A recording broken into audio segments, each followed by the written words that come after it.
Good morning, everyone. Today we will be starting the fourth module. So, this is the syllabus of the fourth module. Today we will be covering the initial portion up till here of the fourth module. So, the fourth module starts with open channel flow. So, what is an open channel flow? It is a flow that represents channels that are open to the atmosphere. നമ്മൾ നേരത്തെ പഠിച്ചത് pipe flow ആണ്. Pipe flow എന്ന് പറഞ്ഞാൽ അതിനകത്തൂടെ പോകുന്ന fluid open to the atmosphere അല്ല. പക്ഷേ ഓപ്പൺ ചാനൽ ഫ്ലോയിൽ ഫ്ലൂയിഡിൻ്റെ ടോപ്പ് എന്ന് പറയുന്നത് അറ്റ്മോസ്ഫിയറിലേക്ക് എക്സ്പോസ്ഡ് ആയിരിക്കും. അതിനെയാണ് ഓപ്പൺ ചാനൽ ഫ്ലോ എന്ന് പറയുന്നത്. The existence of free surface distinguishes open channel flow from pipe flow. ഇപ്പോൾ ടോപ്പിലുള്ള ഫ്രീ സർഫസ്, ഫ്രീ എന്ന് പറഞ്ഞാൽ ഓപ്പൺ ടു ദ അറ്റ്മോസ്ഫിയർ, ആ സർഫസ് ഉണ്ടെങ്കിൽ that is open channel flow. Cross sectional area depends on the flow depth. അപ്പോൾ ഒരു ചാനലിൻ്റെ cross sectional area എന്ന് പറയുന്നത് അതിൻ്റെ ഡെപ്ത് എത്രയാണോ അതിനെ ഡിപ്പെൻഡ് ചെയ്തിരിക്കും. ഇപ്പോൾ കൂടുതൽ ഡെപ്ത് ഓഫ് ഫ്ലോ ആണ് എങ്കിൽ അതിൻ്റെ ക്രോസ് സെക്ഷണൽ ഏരിയയും കൂടുതലായിരിക്കും. അങ്ങനെ examples are flow in rivers, canals, storm water drains, flow over weirs and spillways etcetera. അപ്പോൾ നമ്മൾ നാച്ചുറലായിട്ട് കാണുന്ന എല്ലാ ഫ്ലോയും ഓപ്പൺ ചാനൽ ഫ്ലോ ആണ്. അതുപോലെ തന്നെ ആർട്ടിഫിഷ്യലായിട്ടുണ്ടാക്കുന്ന കനാലിൽ കൂടെ പോകുന്ന ഫ്ലോയും ഓപ്പൺ ചാനൽ ഫ്ലോ ആണ്. So flow in rivers, canals, storm water drains. Storm water എന്ന് പറഞ്ഞാൽ മഴവെള്ളം ഒഴുകി പോകാനായിട്ടുണ്ടാകുന്ന ഡ്രെയിനേജ്, അതും ഓപ്പൺ ചാനൽ ഫ്ലോ ആണ്. Flow over weirs and spillways. ഡാമിൽ എക്സ്ട്രാ വരുന്ന വെള്ളം പുറത്തേക്ക് ഒഴുകി പോകുന്നതാണ് ഉള്ള സ്ട്രക്ചറാണ് സ്പിൽവേ എന്ന് പറയുന്നത്. അപ്പോൾ സ്പിൽവേ കൂടെ പോകുന്ന വെള്ളവും ഓപ്പൺ ചാനൽ ഫ്ലോ ആണ്.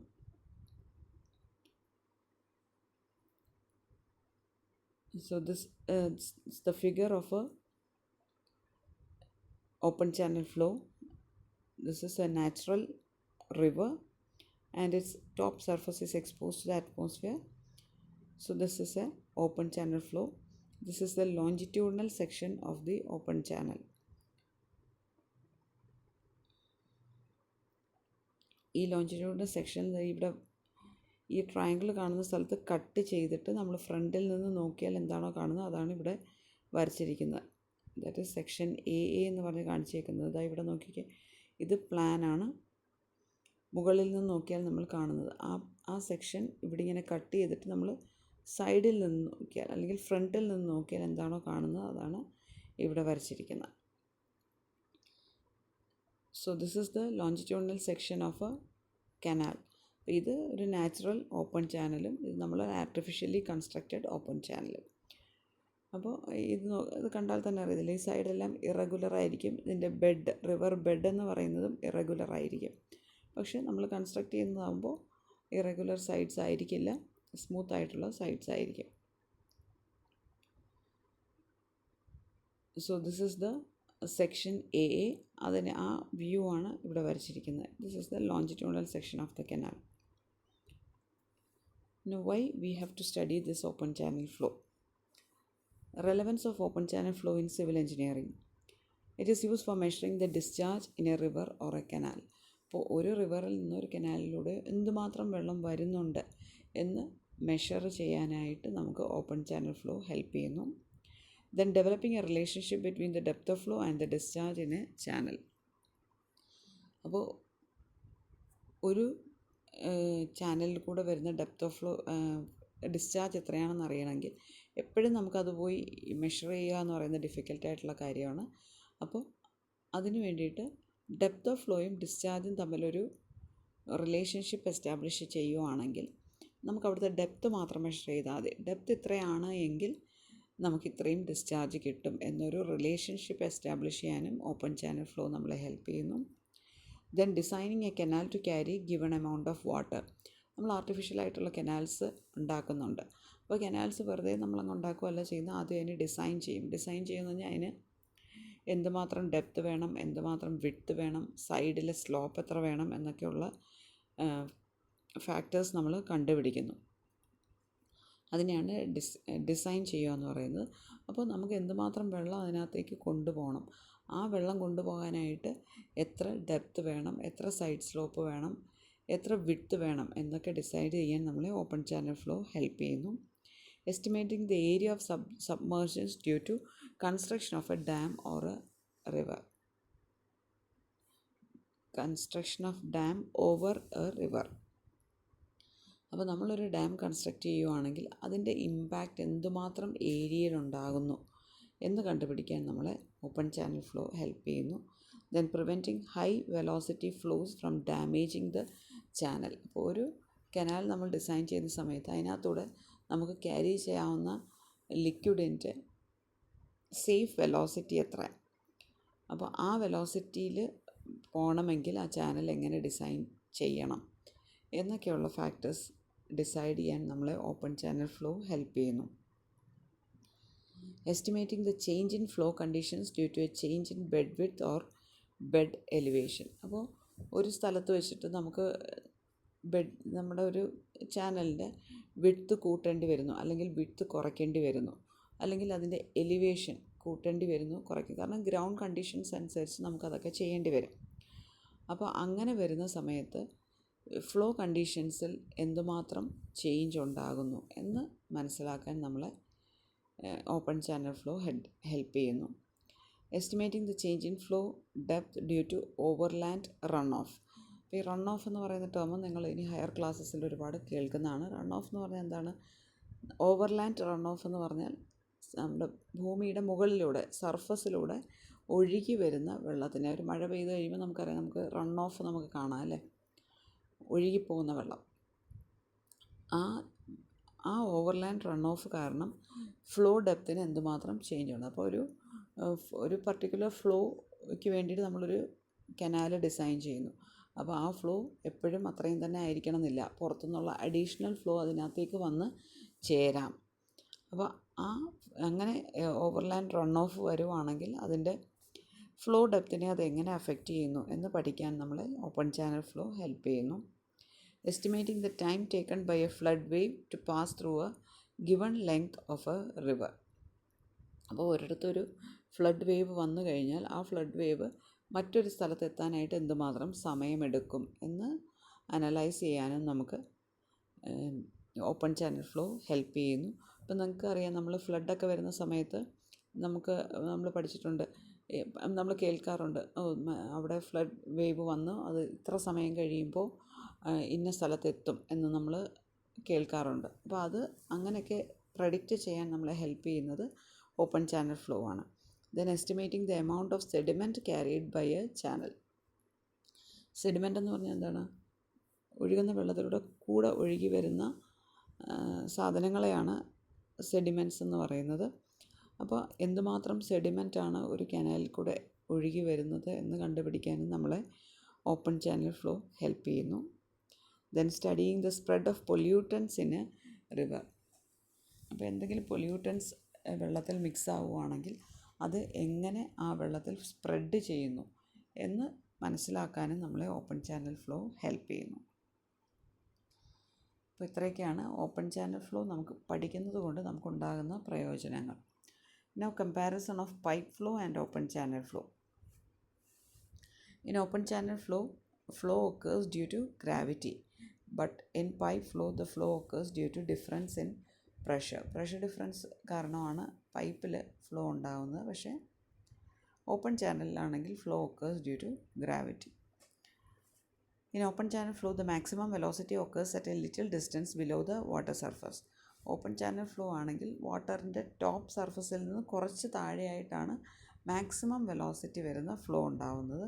പക്ഷേ പൈപ്പ് ഫ്ലോയിലാണെങ്കിൽ the maximum velocity occurs at the centre of the പൈപ്പിൻ്റെ നടുക്കായിരിക്കും മാക്സിമം വെലോസിറ്റി വരിക.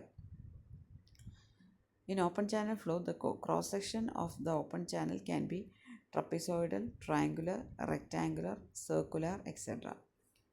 അപ്പോൾ ഓപ്പൺ ചാനൽ ഫ്ലോയിലാണെങ്കിൽ അതിൻ്റെ ക്രോസ് സെക്ഷൻ്റെ ഷേപ്പുകളാണ് പറയുന്നത്. ട്രപ്പിസോയിഡൽ ഷേപ്പ് ഉണ്ടാകാം, ട്രയാങ്കുലർ ഉണ്ടാകാം, റെക്റ്റാങ്കുലർ ഉണ്ടാകാം, സർക്കുലർ ഉണ്ടാകാം. ഇങ്ങനെ പല ഷേപ്പുകളിൽ ഓപ്പൺ ചാനൽ ഫ്ലോ നമുക്ക് കാണാൻ പറ്റുന്നതാണ്. പക്ഷേ പൈപ്പ് ഫ്ലോ നോക്കിയേ, പൈപ്പ് ഫ്ലോയിലെ ക്രോസ് സെക്ഷൻ ജനറലി നമ്മൾ കാണുന്ന സെക്ഷൻ എന്ന് പറയുന്നത് റൗണ്ട് സെക്ഷനാണ്. ഹൈഡ്രോളിക് ഗ്രേഡിയൻറ്റ് ലൈൻ നിങ്ങൾ നേരത്തെ പഠിച്ചിട്ടുള്ളതാണ്. So this line coincides with the water surface line. അപ്പോൾ നമ്മൾ ഒരു ഓപ്പൺ ചാനൽ ഫ്ലോയിൽ ഹൈഡ്രോളിക് ഗ്രേഡിയൻറ്റ് ലൈൻ വരയ്ക്കുവാണ് എങ്കിൽ ആ ഹൈഡ്രോളിക് ഗ്രേഡിയൻറ്റ് ലൈൻ എന്ന് പറയുന്നത് അതിൻ്റെ ടോപ്പ് അല്ലെങ്കിൽ വാട്ടർ സർഫസിനെ കോയിൻസൈഡ് ചെയ്തായിരിക്കും ഈ ഓപ്പൺ ഹൈഡ്രോളിക് ഗ്രേഡിയൻറ്റ് ലൈൻ പോകുന്നത്.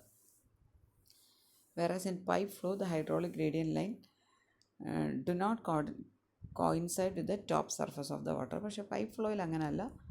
ഹൈഡ്രോളിക് ഗ്രേഡിയൻറ്റ് ലൈൻ എന്ന് പറയുന്നത് അതിൻ്റെ ടോപ്പ് സർഫസുമായിട്ട് കോയിൻസൈഡ് ചെയ്ത് വരുന്നില്ല. Now the next topic is velocity distribution in open channels. The velocity of flow at any channel section is not uniformly distributed. അപ്പോൾ ഒരു channel നമ്മൾ consider ചെയ്യുന്നു, അതിനെ കട്ട് ചെയ്ത് വ്യൂ ചെയ്യുന്നതിനെയാണ് സെക്ഷൻ എന്ന് പറയുന്നത്. അപ്പോൾ അങ്ങനെ നമ്മൾ അതിൻ്റെ ഫ്ലോ ഡയറക്ഷനിൽ നമ്മൾ കട്ട് ചെയ്തിട്ട് അതിനെ ഫ്രണ്ടിൽ നിന്ന് നോക്കിക്കഴിഞ്ഞാൽ നമുക്ക് റെക്റ്റാങ്കുലർ, ട്രപ്പിസോയിഡൽ അങ്ങനെയുള്ള ഡിഫറെൻറ്റ് ഷേപ്സൊക്കെ കാണാം. അപ്പോൾ അങ്ങനെ ഒരു സെക്ഷൻ എടുക്കുകയാണെങ്കിൽ ആ സെക്ഷൻ്റെ മുകളിൽ തൊട്ട് താഴെ വരെ ഒരേ വെലോസിറ്റി ആയിരിക്കില്ല. It is not uniformly distributed. The non-uniform distribution of velocity in an open channel is due to the presence of a free surface and the frictional resistance along the channel boundary. അപ്പോൾ ഇത് നമ്മൾ ഓർത്ത് വെക്കേണ്ട ഒരു പോയിൻ്റാണ്. ഒരു channel section എടുത്തു കഴിഞ്ഞാൽ അതിൻ്റെ മുകളിൽ തൊട്ട് താഴെ വരെ ഒരേ വെലോസിറ്റി ആയിരിക്കില്ല എന്ന് പറഞ്ഞു. അപ്പോൾ അങ്ങനെ ഡിഫറൻസ് ഇൻ വെലോസിറ്റി വരാനുള്ള റീസൺസ് ആണ് ഇവിടെ പറയുന്നത്. Due to the presence of a free surface. അപ്പോൾ അതിൻ്റെ മേളിലാണെങ്കിൽ ഒരു ഫ്രീ സർഫസ് ഉണ്ട് which is open to the atmosphere. And frictional resistance along the channel boundary. ഇപ്പോൾ ചാനൽ എടുക്കുകയാണെങ്കിൽ ചാനലിൻ്റെ ബൗണ്ടറി, ചാനലിൻ്റെ സർഫസ് ആ ഫ്ലോയ്ക്ക് അഗെൻസ്റ്റായിട്ട് ഒരു ഫ്രിക്ഷണൽ റെസിസ്റ്റൻസ് കൊടുക്കുന്നുണ്ട്. അപ്പോൾ ഈ കാരണങ്ങൾ കൊണ്ടാണ് നമുക്ക് വെലോസിറ്റി യൂണിഫോം ആയിട്ട് കിട്ടാത്തത്, സെയിം വെലോസിറ്റി കിട്ടാത്തത്. അപ്പോൾ എന്തൊക്കെയാണ് രണ്ട് reasons? Presence of free surface and frictional resistance along the channel boundary. The general patterns for velocity distribution as represented by lines of equal velocity in some of the common channel sections are shown in figure. അപ്പോൾ ഓരോ സെക്ഷനിൽ എങ്ങനെയാണ് ഈ velocity distribute ചെയ്തിരിക്കുന്നത് എന്നാണ് നമ്മൾ അടുത്ത ഫിഗറിൽ കാണാൻ പോകുന്നത്. നോക്കിക്കേ, ഇതൊരു റെക്റ്റാങ്കുലർ ചാനലാണ്. Shape is rectangular. അപ്പോൾ ഇതിൽ ഫ്ലോ ഡയറക്ഷൻ എങ്ങനെയാണ്? ഫ്ലോ ഡയറക്ഷൻ അവിടെ നിന്ന് നമ്മൾ നോക്കുന്ന ആ ഡയറക്ഷനിലാണ് ഫ്ലോ വരുന്നത്. അപ്പോൾ ഇതിൻ്റെ വെലോസിറ്റി ഡിസ്ട്രിബ്യൂഷനാണ് ഈ വരച്ചേക്കുന്നത്. ഈ സെൻറ്റർ പോയിൻറ്റിൽ അല്ലെങ്കിൽ ഈ ഇവിടെ നോക്കിക്കുക, ഏറ്റവും മുകളിലത്തെ വെലോസിറ്റിയാണ് ഇത്ര. ഇതൊരു നമുക്കൊരു വാല്യൂ അല്ല നമുക്ക് മനസ്സിലാവുന്ന ഒരു കമ്പാരിസൺ ആണ് നമുക്ക് മനസ്സിലാവുന്നത്. അപ്പോൾ ഏറ്റവും മുകളിലുള്ള ഫ്ലോ ലെയറിൻ്റെ വെലോസിറ്റി എന്ന് പറയുന്നത് ഇത്രയാണ്. അതിൻ്റെ താഴോട്ട് വരുന്നതിനനുസരിച്ച് ഫ്ലോ വെലോസിറ്റി കുറച്ച് കൂടി വരുന്നു. ഒരു ചെറിയ ഡെപ്ത് കഴിയുമ്പോഴത്തേനും നമുക്ക് മാക്സിമം ഫ്ലോ വെലോസിറ്റി കിട്ടുന്നു. അതിനുശേഷം ഫ്ലോ വെലോസിറ്റി കുറേശ്ശെ കുറഞ്ഞ് വന്ന് താഴെയാകുമ്പോൾ ഇത്രയായിരിക്കും ഫ്ലോ വെലോസിറ്റി. അപ്പോൾ ഈ ഒരു രീതിയിലാണ് ഫ്ലോ വെലോസിറ്റി ഡിസ്ട്രിബ്യൂട്ട് ആയിരിക്കുന്നത്. ഇനി ഇവിടെ നിങ്ങൾക്ക് നോക്കാം, കുറച്ച് ലൈൻസ് കാണാം. ലൈൻസ് എന്തിനെ ഡെസിഗ്നേറ്റ് ചെയ്യുന്നു ഇവിടെ പറയുന്നുണ്ടായിരുന്നു. They represent the lines of equal velocity. അപ്പോൾ ഈ ഫ്ലോ ഡെപ്തിന് താഴെയായിട്ട് ഇങ്ങനൊരു പോർഷനിൽ കുറച്ച് പോയിൻറ്റ്സ് ജോയിൻ ചെയ്ത് വരയ്ക്കുമ്പോഴാണ് നമുക്ക് ഈക്വൽ വെലോസിറ്റി ഉള്ള പോയിൻറ്റ്സിനെ ജോയിൻ ചെയ്താണ് നമുക്ക് ഇവിടെ വരച്ചിരിക്കുന്നത്. അതിനുശേഷം ഇത് അടുത്ത വെലോസിറ്റിയിൽ ജോയിൻ ചെയ്ത് വരച്ചേക്കുന്നു. ഇതെന്ന് പറഞ്ഞാൽ അതായത് ഈ ലൈനിൽ എവിടെ നമ്മൾ ഒരു പോയിൻ്റ് കൺസിഡർ ചെയ്ത് വെലോസിറ്റി നോക്കിയാലും സെയിം വെലോസിറ്റി ആയിരിക്കും. അപ്പോൾ ആ ലൈൻസ് ഓഫ് ഈക്വൽ വെലോസിറ്റിയാണ് ഇവിടെ വരച്ചിരിക്കുന്നത്. ഈ കാണിച്ചേക്കുന്നത് അതിൻ്റെ അകത്ത് വെലോസിറ്റി ഡിസ്ട്രിബ്യൂഷൻ ഡയഗ്രമാണ് ഈ വരച്ചേക്കുന്നത്. Velocity distribution diagram. അപ്പോൾ ഏറ്റവും മുകളിലുള്ള വെലോസിറ്റിയെക്കാട്ടിൽ കുറച്ച് കൂടി വരും താഴോട്ടിറങ്ങുമ്പോൾ. അതും ഈ മാക്സിമം വെലോസിറ്റി എന്ന് പറഞ്ഞാൽ അധികം ഡെപ്തിലല്ല, കുറച്ച് ഡെപ്ത് കഴിയുമ്പോൾ നമുക്ക് മാക്സിമം വെലോസിറ്റി കിട്ടും. പിന്നെ വീണ്ടും ആ വെലോസിറ്റി കുറഞ്ഞ് വന്ന് താഴെ ആകുമ്പോഴത്തേനും മിനിമം വെലോസിറ്റി ആകുന്നു. ഇത് ട്രപ്പിസോയിഡൽ ചാനലിൻ്റെ സെയിം വെലോസിറ്റി ഡിസ്ട്രിബ്യൂഷൻ ഡയഗ്രമാണ് ഇവിടെ വരച്ചേക്കുന്നത്. ഇത് ട്രയാങ്കുലർ ഷേപ്പുള്ള കനാലിൻ്റെ വെലോസിറ്റി ഡിസ്ട്രിബ്യൂഷൻ, സർക്കുലർ കനാൽസിൻ്റെ വെലോസിറ്റി ഡിസ്ട്രിബ്യൂഷൻ. അപ്പോൾ ഏത് വെലോസിറ്റി ഡിസ്ട്രിബ്യൂഷൻ നോക്കിയാലും ടോപ്പിൽ നിന്ന് കുറച്ച് താഴെയായിട്ടാണ് നമുക്ക് മാക്സിമം വെലോസിറ്റി കിട്ടുന്നത്. അതിനുശേഷം വെലോസിറ്റി കുറഞ്ഞു വന്ന് ബെഡിലെത്തുമ്പോഴത്തേന് മിനിമം വെലോസിറ്റി ഉണ്ടാവുന്നു. A velocity distribution curve along a vertical line of the channel section is also shown. നമ്മുടെ വെലോസിറ്റി ഡിസ്ട്രിബ്യൂഷൻ കർവും ഇവിടെ കാണിച്ചിട്ടുണ്ട്. സോ ഇതിനെയാണ് വെലോസിറ്റി ഡിസ്ട്രിബ്യൂഷൻ ഡയഗ്രാം അല്ലെങ്കിൽ വെലോസിറ്റി ഡിസ്ട്രിബ്യൂഷൻ കർവ് എന്ന് പറയുന്നത്. In a straight reach of channel, maximum velocity usually occurs below the free surface at a distance of 0.05 to 0.15 of the depth of flow. അപ്പോൾ എവിടെയാണ് ആ maximum velocity ഉണ്ടാകുന്നതെന്നാണ് പറയുന്നത്. 0.05 to 0.15 of the depth of flow. അതായത് ഇപ്പം depth of flow എന്ന് പറയുന്ന 4 metre ആണ് എങ്കിൽ അതിൻ്റെ മാക്സിമം വെലോസിറ്റി ഉണ്ടാകുന്നത് 0.05 ഇൻറ്റു 4 എന്ന് പറയുന്ന ഡെപ്ത് തൊട്ട് 0.15 ഇൻറ്റു 4 എന്ന് പറയുന്ന ഡെപ്ത് വരെയുള്ള ആ ഡിസ്റ്റൻസിൽ എവിടെയെങ്കിലും ആയിരിക്കും നമുക്ക് മാക്സിമം വെലോസിറ്റി ഓഫ് ഫ്ലോ കിട്ടുന്നത്. മനസ്സിലായിട്ടുണ്ടാവുമെന്ന് കരുതുന്നു. അപ്പോൾ മാക്സിമം വെലോസിറ്റി ഉണ്ടാകുന്നത് 0.05 to 0.15 of the depth of flow. Depth of flow എത്രയാണോ അതിൻ്റെ 0.05 ടു 0.15 എന്ന് പറയുന്ന ഡെപ്തിലായിരിക്കും മാക്സിമം വെലോസിറ്റി ഓഫ് ഫ്ലോ ഉണ്ടാകുന്നത്. Velocity distribution in a channel section depends on the various factors such as shape of the section, roughness of the channel, presence of bends in the channel alignment, etc. അപ്പോൾ velocity distribution നമ്മൾ കണ്ടു. അപ്പോൾ അത് എങ്ങനെയാണ് സംഭവിക്കുന്നത്? അത് ഒരുപാട് factors അതിനെ ഇൻഫ്ലുവൻസ് ചെയ്യുന്നു. ഷേപ്പ് ഓഫ് ദ സെക്ഷൻ്റെ ഷേപ്പ് ഇൻഫ്ലുവൻസ് ചെയ്യും. റഫ്നെസ് ഓഫ് ദ ചാനൽ, അതിൻ്റെ സൈഡും അതിൻ്റെ ബെഡും ഫ്രിക്ഷൻ ഓഫർ ചെയ്യുന്നുണ്ടെന്ന് പറഞ്ഞു. അത് റഫ്നെസ് കൂടുതലാണെങ്കിൽ കൂടുതൽ ഫ്രിക്ഷൻ ഉണ്ടാകും, കുറവാണെങ്കിൽ കുറവ് ഫ്രിക്ഷൻ ഉണ്ടാകും. എന്ത് തന്നെയായാലും ആ റഫ്നെസ് ഫ്ലോ വെലോസിറ്റിയെ അഫക്റ്റ് ചെയ്യുന്നു.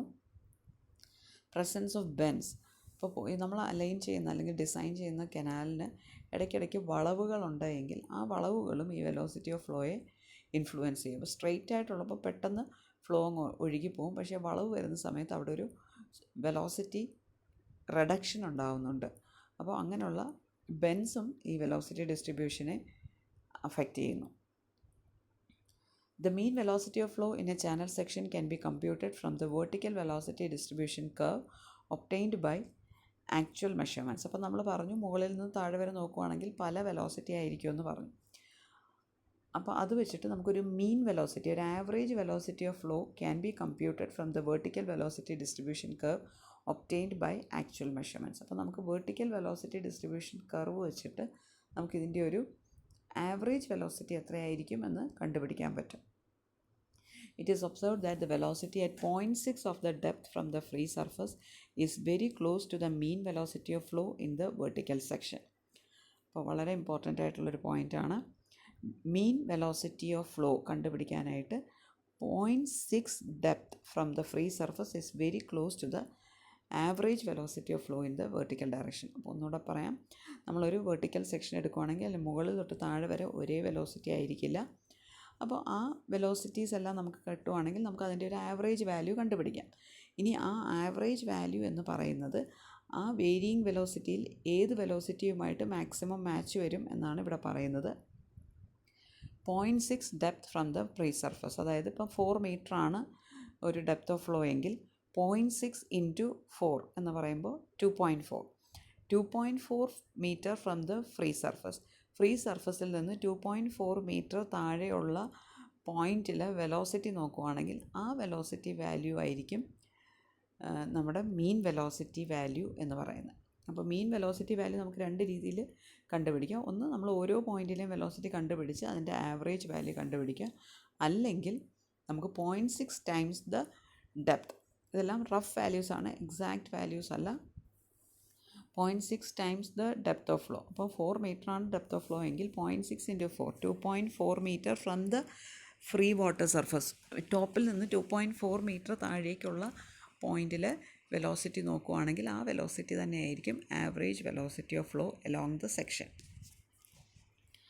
A still better approximation for the mean velocity of flow is obtained by taking the average velocities measured at 0.2 depth and 0.8 depth from the free surface. അപ്പോൾ നേരത്തെ നമ്മൾ പറഞ്ഞ 0.6 ഡെപ്തിൽ ആവറേജ് വെലോസിറ്റി കിട്ടുമെന്ന് പറഞ്ഞു. അതിനെക്കാട്ടിൽ കുറച്ചും കൂടെ accurate ആയിട്ടുള്ള ആവറേജ് വെലോസിറ്റി നമുക്ക് കണ്ടുപിടിക്കുന്നത് എങ്ങനെയാണെന്നാണ് പറയുന്നത്.